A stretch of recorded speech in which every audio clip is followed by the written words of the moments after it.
Imagine a Sinister Six that is masterminded by Jared Harris's character in Morbius, whose name is Dr. Otto Octavius. And I believe the mastermind of all of this is Adrian Toomes the Vulture. Internal squabbling knocks this pyramid over. Whoa. Tommy's blocks. I use them to calm down.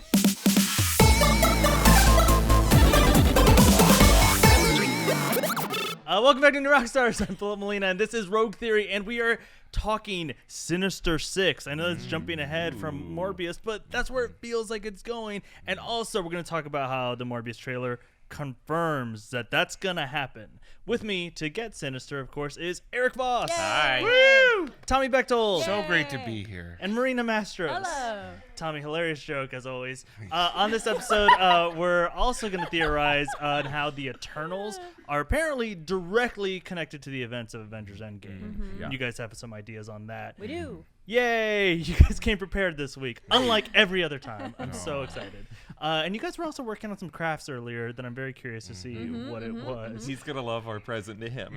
If you silly me. If you silly Philly. Very silly Philly. The new Morbius trailer has a couple of hints that there are going to be Spider-Man crossovers. Obviously, the shot at the end of Michael Keaton. But if we're going to go ahead and start seeing, these different characters like Vulture potentially crossing over, and we already know this takes place in a Venom universe too, then does that mean that we are going to see the Sinister Six, the villainous team? Sony has been trying to make a Sinister Six movie forever, and rumor has it that they want their 2021 Spider-Man movie to be the Sinister Six movie. So, who's on that team? How do they get there? What's the team goal? How will it all tie into Morbius and Venom 2?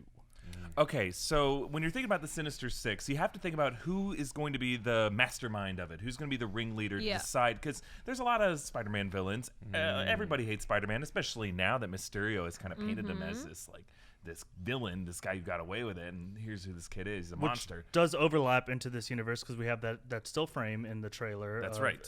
Spider-Man being called a murderer. That's right. So it's weird how the Sonyverse and the MCU do kind of have that overlap when it comes to Spider-Man movies and Spider-Man characters. Well, in this new Morbius trailer, we have Jared Harris playing a character, and we don't know what his character's name is. And in my trailer breakdown of it, I thought he could be the Nikos equivalent. But what if the reason that we don't know his name yet is he's a really famous character name? Imagine a Sinister Six that is masterminded by Jared Harris's character in Morbius, whose name is Dr. Otto Octavius. Nice. And he is leading this new Sinister Six. And what is their goal? Well, if we look at Morbius, it's very much a story about a physician who has to heal himself, who has got this illness, someone who uses this kind of deformity, this supernatural ability to stay alive and to further advance his powers. So what if Jared Harris's character as Otto Octavius is in a similar boat, that he uses things like external arms, these cybernetic arms that are linked to his nervous system to help get him through life. And that way he kind of has this commonality with the young Michael Morbius, who uses vampire powers to get through his life. But that deranges his mind and it drives him insane. And he finds other people who have been scarred by the existence of superheroic events in this world. Oh, are you saying Doc Ock was potentially, suffered a spinal injury or something as the results of the events of a Marvel movie? Or something? Maybe he was in New York when Infinity War was going down, or he was trapped under rubble as the Avengers compound collapsed. Maybe in New he York. was part of a trapeze group that one of them got dusted while they were holding him by the arms, and he hurtled to the ground and was paralyzed. Was already a doctor. And doctor of the circus. Yes, exactly. Every circus has to have a doctor. Yeah, It's a circus doctor. Not CD. to interrupt your theory that I think I would give him all the Rogies right now. Circus doctors are clowns, and they're ridiculous. That's right. They, or he was just like in Prague when that crap was going down in Far From Home, right? He just was in Prague and had an unrelated injury. I He was summer at a in festival. Prague. Yeah, he was trapped underneath the Ferris wheel when it went down. So we imagine Jared Harris says Doc Ock. He's a mastermind, right? I had that action figure that's taken from. Yeah. So he is our ringleader of the team. So who else does he reach out to? Well, also in the Sony Spider-Verse is someone else who seems to be affected by the events of supernatural events. We got Cletus Cassidy as Carnage joining that team because their mission will be to get back at one of the superheroes who they all hate. Maybe their mission is kill the Spider-Man, right? What has happened to Carnage? Carnage has been infected by a symbiote, right? Which they might link to, other things from outer space that come down here. Why can't we just have an Earth that was peaceful without all these crazy fictional sci-fi events happening? They know their events are fictional. Right. So maybe trumpeting and beating the drum of the Sinister Six is J.K. Simmons, who lost his son John Jameson as the astronaut of that Life Foundation spaceship, right? So he's kind of their PR machine. Also joining them could be the two guys from Homecoming who met in prison, Vulture and Scorpion, who have the reason to hate Tony Stark as well, right? And we know Vulture's coming back in the Morbius movie. So we have these four, but if their mission is to kill the Spider-Man, who's better to kill the Spider-Man than the hunter of the most dangerous game, Kraven the Hunter? Ooh. Right? So he's joining this team. Can you still see him here? Can I stack him? Yeah. He's riding Doc Ock into battle. Yeah. He's tamed the Ock. I'm making a pyramid out of this. Mariner amongst two dolphins. And then finally, joining this team, someone who knows Peter Parker personally. Someone who's had a history of antagonism with Peter Parker, who may feel betrayed now knowing that Peter Parker is Spider-Man. Gwen Stacy. Stacy. That would have been a better answer than what I'm going to say. Flash Thompson as Green Goblin. Whoa, Flash Thompson. Flash Thompson. As Green Goblin? As Green Goblin. So Far From Home had those details of he's got some kind of drama going on with his parents. Right, yeah. I'm thinking maybe his parents work for Oscorp and he's able to get some of that tech. Yeah, we talked about that. Yeah, that's and great. he uses that and he joins the team as the kid version of the team. Yeah. Now, Kid Goblin? Kid Goblin. But how will this tie into Venom 2? We see how Carnage could kind of come in. Maybe characters like Eddie Brock and Michael Morbius, they kind of seem like anti-heroes. I could see them siding with Peter to help him fight them in this movie. And maybe Vulture, thanking Peter for saving his life in Homecoming, might join that team as well. So you might see some defections from this Sinister Six. But I think this Sinister Six is people who have all bear personal heavy scars from all these superhero attacks are going to work together to kill the Spider-Man. Yeah. Nice. All right, solid team. Let's see. 1, 2, 3, 4, 5, 6. So that you got that part right. And then pretty sinister. Eric, I'm gonna give you 2 Rogueys for that because pretty solid. I would have given you more, but I don't know that I'm feeling Kid Goblin. Okay, that's fine. Okay. I am though. Yeah. Well, no, I can't make that joke. Thank you for not making it. Thank you for having the restraint. I made it in my head as well. Did we all make it? Now, just like kindergarten, Eric and I are going to have to share some blocks here without fighting because part of his team is part of my team as well. I also gathered 6 of the Marvel universes and Spider-Man's own personal rogues together to create a super team. In this case, in my movie, they're teaming up to steal something. I know, not another heist movie. Yawn. We already saw that in Endgame where they had to steal things. These are bad guys stealing things, but there's a twinge to it. They're trying to steal. They're teaming up together in a very loose alliance. Okay. They all want a common thing, which is there's gonna be some sort of weapon or technology that they want to steal, and then they're gonna go their separate ways. So we have a bit of a dangerous liaison here. Yeah. And I believe the mastermind of all of this is Adrian Toomes the Vulture. Ooh, okay. And I believe he uses his connections in prison to recruit other bad guys, including we've already seen him interact with Scorpion, but I don't think that's the end of their interaction. So I think he pulls in Scorpion. But when you're putting together a super team, you need to think of people that are brought in specifically for their abilities. So you're going to need an athlete, and that's why I think the next person he takes is Buffalo Bills quarterback Josh Allen. Because he can pull out the block. He's down here. I'm kidding. Josh? I think you need to start bringing in people with specific skills. You need a blunt force trauma guy. That's where you get the introduction of the Rhino. The Rhino is such a good villain to include in a movie where there's tons of villains because you don't need to do much. You just need to have a guy get a resentment towards Spider-Man, put him in a rhino suit, and have him be freakishly big. There's tons of actors that could have so much fun with this He's role. just the muscle. Yes, he's Yeah. the muscle. Okay, so he goes there. So next on my dream team is billionaire fashion designer turned criminal Hobgoblin.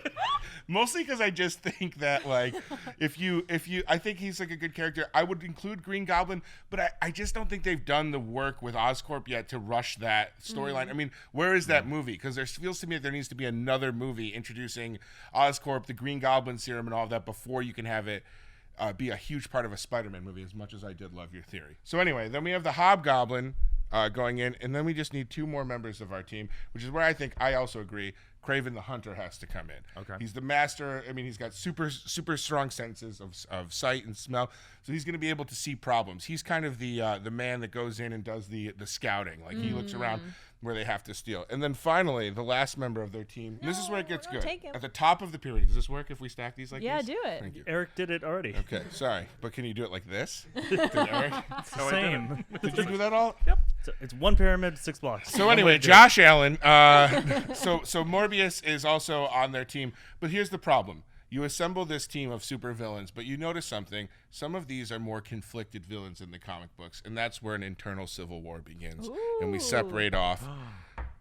We have Vulture and Morbius against Scorpion and Hobgoblin and Kraven the Hunter, and Rhino's in the middle because he's not very smart. He child doesn't of want the mom to be mad, and he doesn't want dad to be mad, and he just wants one Christmas, even though everyone says 2 Christmases is better and you get more presents. He just wants everyone around the tree. But eventually he sides with the bad guys too.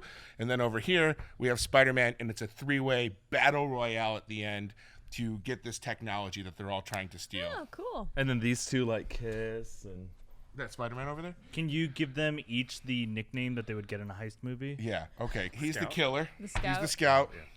He's the wild card. Yeah. He's the one you don't mess with. They always say gotta have one of those. on the team. He's the guy who's always trying to drink blood. wild card. He's George the Clooney. muscle. He's the brains. And then he's Spider-Man. Wait, what? The Spider-Man of the group. He's the Spider-Man. Yeah. Toombs. Great, cool. Okay. It feels like the heist movie part went away. Also, what are they stealing? Yeah, that's what I'm trying to figure out. I think it's got to be like Tommy, a- we're sending you in there this afternoon to make this pitch. Oh, okay. Well, Really in that case, need that answer. it's just about a boy and a girl who love each other at the end of the Thank day. you. No, Stealing her heart. steal it. Yeah, it's about hearts being stolen. Literally, there's an organ thief on the loose. No, I think like we have to tie it into the universe. So maybe this is the introduction of Oscorp. Maybe we get the introduction of Oscorp through this movie where they're all racing to steal this thing that Oscorp has announced, this piece of technology. I'm guessing some sort of weapon, something that will make them able to. I mean, most of these people that have been established are motivated by trying to prevent the government from having all of the good technology so that they can do what they want. Like Adrian Toombs is disenfranchised. Scorpion's a career criminal that just wants to sell weapons. So my guess is this is something that will allow them to continue their criminal enterprises without interference from people like Spider-Man or the Avengers or any of those other characters. So a weapon that maybe wipes out superpowered people. Yeah, or like a something. super weapon that can debilitate Spider-Man or Captain America or anyone else that we know can be referenced but probably won't be seen in these movies. Yeah. Just old man Cap, just like gets a package in the mail. Yes. Well, that's just ice. They just laid out a patch of ice in his front porch and he can't leave his house for 3 months. But Cool. All right, Tommy, you get a full-on roguey. yes. And then you were snarky at me, but so you get a second roguey. Oh, no. For the snark. It doesn't feel good though. This feels like the roguey that you take from your dad and then he doesn't talk to you for 3 weeks. No, He's we'll like, no, talk. good job. I'm proud of you out there today. Thank you for telling me to shut up on the baseball Yeah. field. Here's Here's an ice cream cone. Yeah, but you were never a child. No. Marina, I'm tell still them why they're shrinking. I'm wrong. Benjamin Buttoning as we speak. Not well. God. This father-son relationship needs. It's fine. work. This is good for us. Okay, all right. Here's Marina, what get in on this. Yeah, please. All right. My Dominic Toretto, okay, my leader of the team. We can't. I don't like this thing where we're using Toretto as like this like household name. Why This not? is such a It's a Toretto household What a name. Toretto It's a move. household The name. Toretto of the He's the more of a household franchise? name than Morbius. Yeah. Oh my God. Not to our audience. 100%. The Dominic I Toretto. think to our audience, of we're new gonna do a Rockstars is breakdown Erik When you of get Voss. every Fast and 7 Furious. movies, you get to be the 9. leader of The your- 9th is coming out Yeah, this year. yeah, it's fine. Well, Hobbs and Shaw would make it 10. Oh my God. The There's no Dominic Toretto. Toretto of my team is Mysterio. Does it for family. What? Who does it for family? Loves Corona. Loves Corona. Has a house in East LA. No, because he's not dead. Okay. Which, this is not like a huge, this has been said, right? It's a theory that exists, and I think it's a theory that I believe. So this is our Dominic Toretto. And what does this Dominic Toretto, I'm going to keep saying his name over. I see. What does this Dominic Toretto want? More than family, more than honor, more than a fast car, is to be a new Avenger, right? His original motivation was to be a superhero, somebody that everybody loved, and he brought illusion and all this technology just so that he could be seen as the good guy, right? And now this is where he messed it up for himself. This is where he has a chance to get that back because everybody hates Spider-Man right now, right? He can come back and everyone will be like, yes, he's a victim. This is his chance to rise and he can be redeemed, right? And he is going to do that by forming a new, basically replacement Avengers group. When they're down, they're weak right now. Exactly. Okay, so Mysterio recruits Venom, okay? Because Mysterio is known for lying to people, so he convinces Venom that, Venom has a lot of integrity as a journalist, or he did. Or Eddie Brock. Yeah. Eddie Venom Brock is did. kind of biased. Venom's a You little know what? TMZ-ish. Venom has a lot of integrity in the high quality of meat that he consumes. He Yes. only does Yeah. free range. Yeah, but Be alive. Let's be alive. But yeah, Eddie Brock was a pretty intense, get to the truth journalist. So Mysterio can basically tell him anything that he wants. Like, this is your chance to redeem yourself. You can't, because I'm redeeming myself. You can redeem yourself. Come along with me as we become the superheroes that we were always meant to be. So he tricks this guy. Here we are, buddy buddies. Okay. Then we already know that Vulture is around. Also, Mysterio needs his tech. But I'm going to say that there is going to be a jailbreak, and it's going to have Scorpion involved because he's been in prison with Vulture, right? So they have had time to plot all of this. And the way that they get out of this prison is with Shocker, okay? Shocker already knows Vulture, but he never went to prison. Okay, so these guys are in prison. This guy is out of prison. So Vulture agrees with Mysterio to do this plan, and he's like, I got a guy on the outside. He just calls him on his hand phone. Yo, Shocks. It's me, Vulchi. And that's how they get him out. So here we are. We're piling up. We're getting our pyramid. Okay. You can do that? But you She can't do can it do it. like this. Oh, okay. And then, last but not least, I'm taking Morbius because he's motivated by an intrinsically good reason. So he could be convinced by Mysterio, like, look, you're a scientist. You're in pursuit of truth. You want to improve yourself to the point that you drink blood. Okay, so come with me. We're going to be the new superheroes that society needs. And they work together for a time. And I think Tommy's right. This is not a pyramid that stands the test of time. They come together for just long enough to knock Spider-Man down. It's that point in the movie when you think that he's gonna die. He's at that low point, right, where you think he's done for. But then internal squabbling knocks this pyramid over. Whoa. Yep. Tommy's blocks. Oh. Tommy's blocks. Tommy's pyramid. I use them to calm down. That is actually a nice method. And then Spider-Man lives. And he actually, this time for real, kills Mysterio. Oh. But everyone is back on this guy's side because they've seen how bad these people actually are. The society and culture is convinced that they're good until they do something really bad. I don't know what that is. And then they turn on him again. He actually kills Mysterio by lifting him over his head in a dirty dancing scene. But he tricks him, he goes to a bridge, and he lifts him up, and he just throws him over. And Mysterio just goes with them for the whole season. Yeah, well, they weren't already at a bridge. I feel so Put him over safe his in head. your arms. Where is this going? Where's the nearest bridge? Marina, you're going to get one Roguey to start, Yay. because my favorite part of your pitch is actually taking Mysterio's kind of of I'm pretending to be a hero and applying it to the entire force of the Avengers, especially in a moment where in the MCU the Avengers are unrecognizable. There's a vacuum. There's no one has seen Captain America as far as they know. They listed him as being deceased. Iron Man, I got the hint. Eric just did ironing for me, so I would remember the name Iron Man. Not at all. I was saying vacuum. The Vacuum Man, that's right. You know. Vacuum Man is nowhere to be found. So right now there is a vacuum That's true. of a superhero team. So I like that part.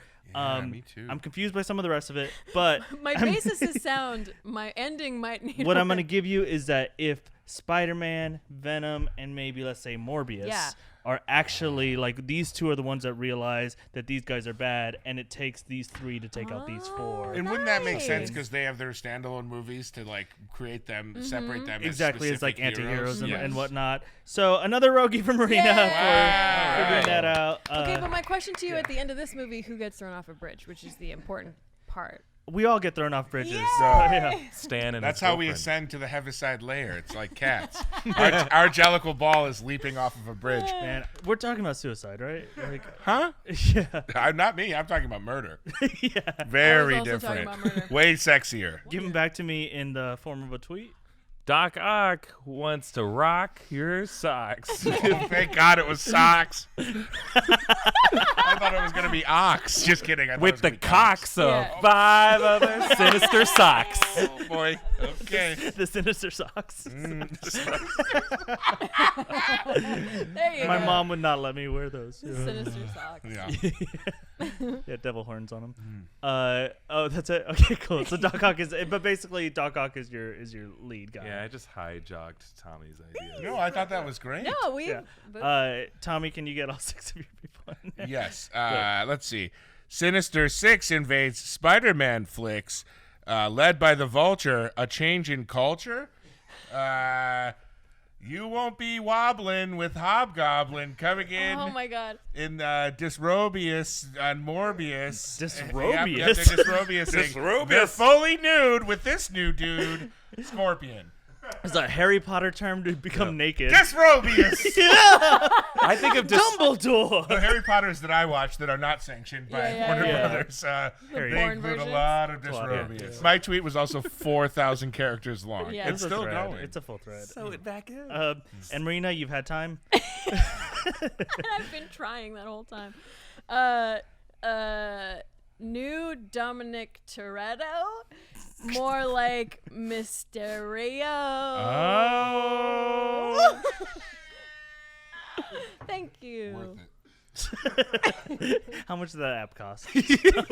Tommy just paid $17.99 Actually, for it. I hired a guy to put it on my phone. $5,000. I don't know how to install apps, and legally I shouldn't. Guys, I think somewhere on here, on this table, the Sinister Six has been formed, except I think you're leaving out Erik, your idea could have used a lizard. Because you were all about this thing about people self-healing, using medicine, and you were not thinking about the scaly among us. But who has time for a new character? Like Electro, who has time for Electro, who is a character that should not get his own movie and only works in a team situation. Only if Jamie Foxx comes back. Yeah. That's the only way I want to see Electro. Yeah, I just think as we're burnt Ray out Charles. on those two from the Garfield trilogy, duology. Yeah. Right? We had Lizard, we had Electro. I We're think ready put him to in the move on. background. I The thought you Sinister meant Six. the Garfield movies Yeah, with I Bill know. Murray. I thought that too. I was thinking, Tale of Two Kitties? The Lorenzo Sinister, music. the Sinister Six can't all be like big stars. Some of them need to fall away. And then how can you forget the classic Otter? Otter? Yeah. Her. Otter. Yeah. I did not otter. I did not. Stupid. So somewhere on this table is the Sinister Six. Let us know which combination you think it is, or if you have a better combination that makes more sense, which is not hard to do. Yeah. But bar. also, real quick before we move on, guys, we've got a different thing that we want to talk to you guys about, and I'm really excited to talk to you about it. It's a show that me and Erik are doing. Well, that one time I did. And yeah, Marina did it And once. I'll never do it. Tommy's not invited. No, it's a show where we get a little tipsy. Yeah. And we put way too much effort into answering your nerdiest questions. Erik, what are some questions we've answered so far? I've loved the questions we've answered. We talked about, well, the one coming out this weekend is who did Palpatine to Oh get my to God. raise No, father? it's who, when, how, Yeah. what a good. And you have to be drunk to think about that stuff. Yeah. Yeah, we talked about how deadly is Hulk's thunderclap. We talked about why doesn't Darth Vader just force choke everyone? Yeah. Why isn't there more force choking in general in Star Wars? Well, there's a reason. Yeah. How That's an much does interesting Thor's hammer weigh? Yeah. We Yeah. talked about how Baby Yoda ages. Yeah, there's it's kind of like the questions that like I wish I had time to just go on a tangent on in the Blue Dungeon, but now like with You friends do. getting drink, we can Yeah. just do a lot of MythBuster type research, apply real world logic and history to it, and then scare ourselves with the answers because it's Also, always it dark. gets a little dangerous. I just remembered that we recreated Wolverine's claws and came Yes, at you with there that. are some demonstrations my that God. mixed with alcohol, probably not the best idea. yeah. And we get into some too much information about our personal lives too, because we open the field up to questions from our viewers, and sometimes they want to know things that we probably shouldn't talk about. Yeah, we realized that's a good catchphrase for the whole show. Just a big question. It's too much information. Just too much. Just About everything too nerdy, much. but also just about Eric and I. Also each other. And just you can check it out weekly on iTunes and also on YouTube. And to be clear, again, it'll never feature Tommy Bechtold. Table Disrobius. Oh, there we go. It's all gone. All right, we're moving on to how did Endgame set up the Eternals? Marvel released a synopsis for the upcoming Eternals movie this week, and it had an interesting sentence in it. A very interesting sentence. I'm talking a verb. I'm talking a noun. Wow. Conjunction. No. Punctuation? Yes. Yes. In Avengers Endgame. That's a sentence, Yeah. all right. Following the events of Avengers Endgame, an unexpected tragedy forces the Eternals out of the shadows to reunite against mankind's most ancient enemy, the Deviants. So, pitch me your theory on how Endgame is going to be the catalyst for the events of the Eternals. I have an idea. Okay. Great. Okay, so Thanos is technically an Eternal. Okay? And he has a recessive or dominant, whatever you want to say, gene, a gene that manifests him in himself that's deviant, which is why he looks purple all the time. In my reality, the Eternals actually were participating in the events of Endgame. They were aware, and I know that goes against what you just read, but guess what? This is rogue theory, not safe theory. Sure. Check the board. Judges. That actually checks out. Yeah. But the Eternals, because they have superpowers, were actually off-world. Like Captain Marvel has other things to attend to. Human beings are not the only ones that exist. All of these Eternals were off-world, trying to help, doing whatever they're doing, using their powers in other planets. And they were just, honestly, guys, they're just busy. They're just really busy. And when Thanos dies, when the Avengers actually kill Thanos, it wakes Which up... time? Head chop or snap? The snap. Gotcha. Then that is the catalyst that makes the deviants rally around him, because technically he is one of them. And it's like, oh, just because he's purple, the Eternals reject him? Oh, just because he wiped out half of all living things, just because of that tiny thing that he did, you guys are going to just cast him as this bad guy. And they rally around him, and he essentially, it might be Thanos's, unintended consequence that he probably would get a huge kick out of is even after he's gone, he's still causing chaos, because the deviants then decide to come out of hiding, and they're like, you know what, we're gonna cause some trouble. And then they're the reasons they start messing up all of Earth's stuff. The Avengers are gone, and it causes the Eternals to have to come back, because there are no Avengers active right now, and Thanos is essentially the reason why this all kicks off, is because he died, and I think he would love that. The Deviants avenging him? Oh, how did I miss Yeah. that? Thank you, buddy. You got me. Yeah, that's exactly why. I'm into this idea that definitely the death of Thanos has ramifications. Because it would. All right. I'm kind of feeling it. Somebody else feeling Yes, it? I have a theory, a rogue theory, if you will. Wait. That Name of checks the out. show? That checks Safe out. theory. He's right. So, in my theory, the Eternals did stay out of the Thanos saga, the Thanos conflict. But they're still at the encouragement of one of the Eternals. Kind of leaned on them to no, we should let this play out. We don't need that to happen. So the first third of this movie, the first act, we're kind of just meeting the Eternals and getting an understanding of who they are. This movie is star-studded. There's lots of very famous people in this movie, which is going to come in for a second. They're not all making it to the end. They're not all going to be in the final thing, because what happens when Iron Man snaps away Thanos and all of his allies, unexpectedly one member of the Eternals dusts because the person I'm thinking maybe possibly Richard Madden's character has been Icarus. Yeah. Icarus has been encouraging the Eternals to stay out of it in order to benefit Thanos. They think it's because it's been like, they're just like, do no harm, do not interfere. He actually has motivation. He's been in league with Thanos, so he's convinced them to stay out of it. So this leads to almost a like Knives Out whodunit of like, was anyone else maybe not in league with Thanos, but at least in league with Icarus, and like were they helping Icarus, not maybe necessarily knowing what they're doing, but still have some blood on their hands or have some dust on their hands, if you will. And then as they've never been more fragmented, the deviants begin to manifest their powers on Earth, forcing them to have to kind of not really trust each other, but still team up to stop this thing. And there's a big like, in the end, they're able to come together and fight as a team, but it takes them a long time to really be a cohesive unit again because they're so devastated by the tragic, unforeseen event that we get in the plot That's the tragic synopsis. event. Yes, so that is my Eternals film. That's a good tragic event. I rest my case. So yours is more the inciting incident of the whole thing. Yes. Based on that. Yes, correct. Okay.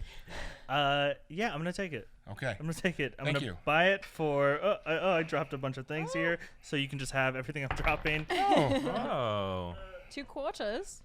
2/4 2 quarter roguies. roguies. You gonna drop it? And another one. Yeah. 3/4 roguies. You got your pyramid 70.75. back. Can you do this? Yeah. 3/4 of one rogie. Okay. Yes. That's the way you can, buddy. All right, here's my theory. I think the events of Avengers Endgame have left Earth in a state of like crisis because people are going to want to know who was this Thanos guy who did this to us. Like, imagine if this happened in our world. We'd want to know who this space tyrant was. That's right. So we find out maybe that he's a deviant, and due to the Kree coming in, maybe they'll say like, okay, we have a lot of research about eugenics and genetic engineering.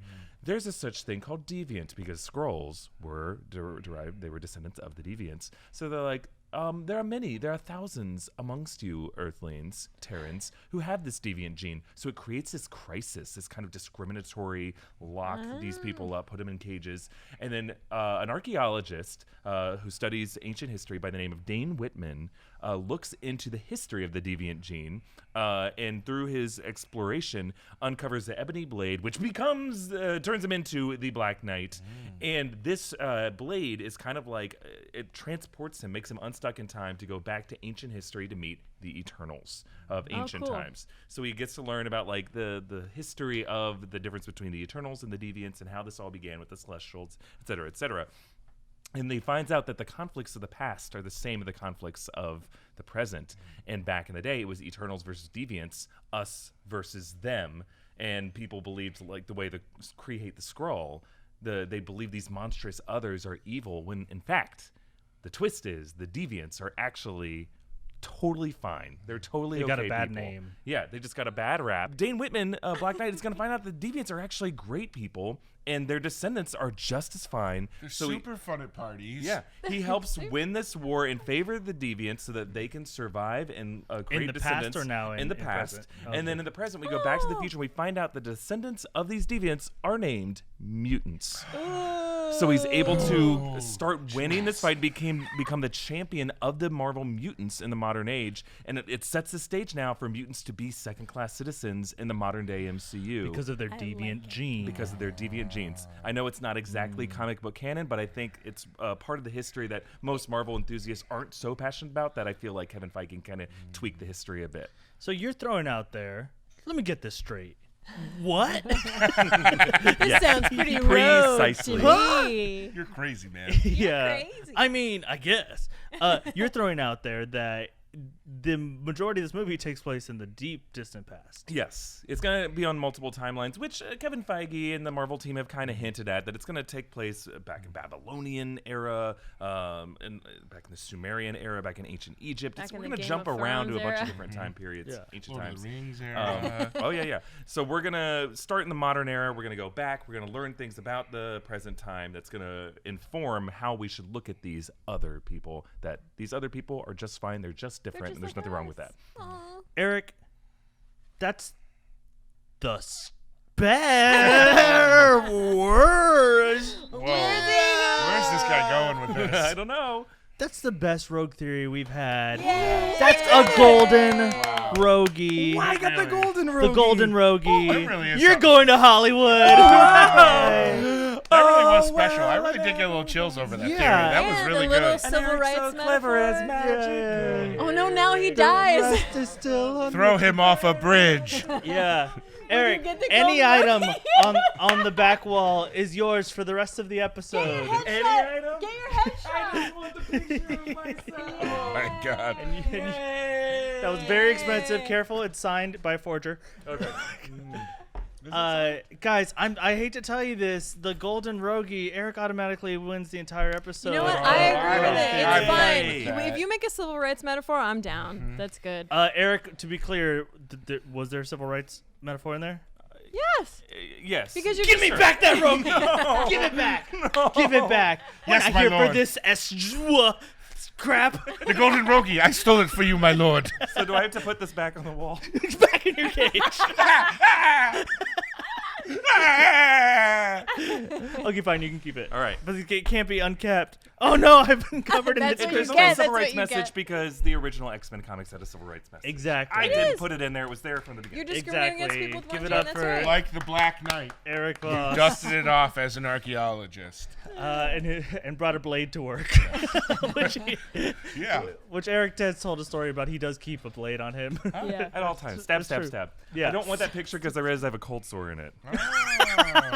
Why would you keep That's your your headshot. on Yeah, a day you have a cold you'd already sore? put Why the would you deposit not down. have it removed in Yeah, the guy should've post-production? fixed You it. would think we'll tell that story in in Big Oh Question. yeah, About that's those right. pictures. Save it for Yeah. big question. There should be a whole question. Big Question episode about that headshot. Yeah. You'll never know, will you? I can watch. You can't stop me from watching. Yes, Only, I can. only my parents can limit my screen time. Guys, all right. Well, we all know that Eric won this episode. So one by one, each host has to look directly into the camera to wink and say, "Give me some sinister sex." Okay. Eric, I wish you hadn't won now. Okay. Give me some sinister sex. That was good. He kept a straight face the whole time. Quasi straight. Yeah. Okay, here we Give me some sinister sex. go. You're just blinking.